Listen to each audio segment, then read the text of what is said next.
Hello again, everyone, and welcome back into the Ocean Stewart Library. Well, it is finally spring, and I hope for some warmer weather and getting to sit outside and do some reading. Actually, we did get a couple of very warm days, and that is where I was with my latest book here in the library, The Reef, A Passionate History by Iain McCalman. It has a secondary title, The Great Barrier Reef from Captain Cook to Climate Change. Now, The Reef was published in 2013, so in terms of today's accelerated issues with the climate, it is a bit dated. But then again, it takes us way back to 1770. Professor McCalman is an Australian historian, social scientist, and explorer. He is also a fellow of the Royal Historical Society, consultant and narrator for documentaries on the BBC and ABC, and is also the author of several books, including Darwin's Armada, Four Voyages, and The Battle for the Theory of Evolution.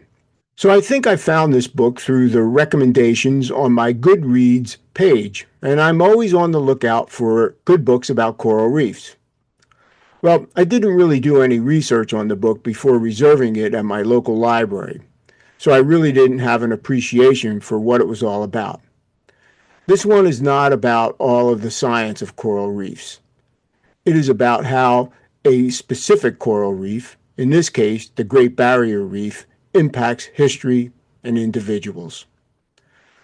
McCalman starts us out with one of his own adventures on the reef. It happened in 2001, where he was participating in a reenactment of Captain Cook's voyages through the reef on a replica of the HMS Endeavour, and that was in 2001.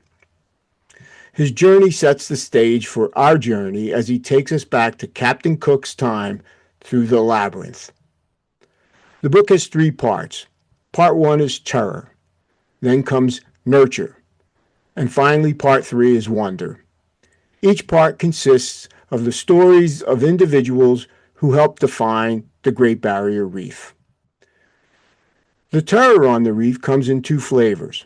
First, there is the terror that the physical reef presents, the challenges of navigating through it, the fear of being shipwrecked that invokes the second terror, that of the Aborigines, the fear of the cannibalistic tribes that they would face.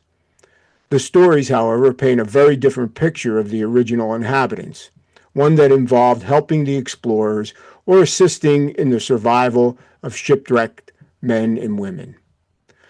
Most people have heard of Captain Cook, but I certainly didn't know about another captain who actually was the first to call the reef the Great Barrier Reef. That was Captain Matthew Flinders, who actually called them the Great Barrier Reefs. His mission was to circumnavigate Australia and prove that it was indeed one continent, a voyage that gave us a better understanding of the beauty and dangers of the reef. As we move through the chapters, we're introduced to those whose lives were changed by the reef as shipwrecked individuals and their adoption into the Aboriginal tribes. Individuals such as Barbara Thompson, the Ghost Maiden, or James Morrell, who became known as Karaninjib, and Narcisse Pelletier, whose Aboriginal name was Anko. From these individuals who were forced to live on the reef, McCalman now tells us the stories of those who seek refuge on the reef, whether to escape their past, like William Kent, or Ted Banfield, who moved to Duck Island on the reef to live a life that is outlined in his book, The Confessions of a Beachcomber. In the final section of the book, Wonder, we enter the 1900s, when the American zoologist Alex Agassiz enters the picture. His quest was to study the reef with the obsession of proving Charles Darwin wrong in his famous theory on the origin of coral reefs. By the late 1920s, the Cambridge Dons enter the picture, the work done by Maurice Young and then by Edwin Mort Emery begin to understand the complexities of corals and their symbiotic relationship with the zooxanthella algae. In the late 1960s, there is a battle for the protection of the Great Barrier Reef.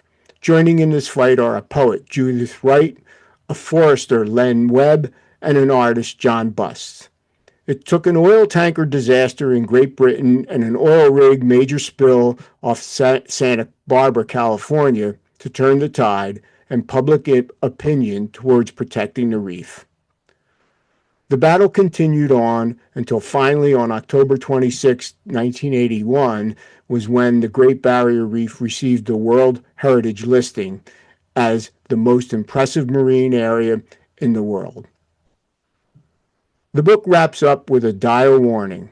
Our final personality to enter the stage is Charlie Veron, aptly named the Darwin of the coral. If you've watched the documentary Chasing Coral, you will have met Charlie. His dire warning is climate change. As the waters warm, the corals die. Like I said at the beginning of this review, I wasn't sure what to expect when I checked out the reef. It is different in that it takes something like the Great Barrier Reef and tells a story with individuals and their perception and interaction with the environment. As I reflected on the book, I did like the way Professor McCalman took us on this journey.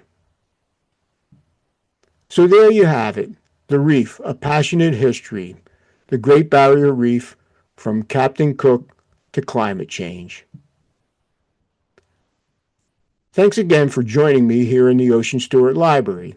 Please give us a like and hit the subscribe button to stay up to date with more videos like this. See you again real soon here in the library.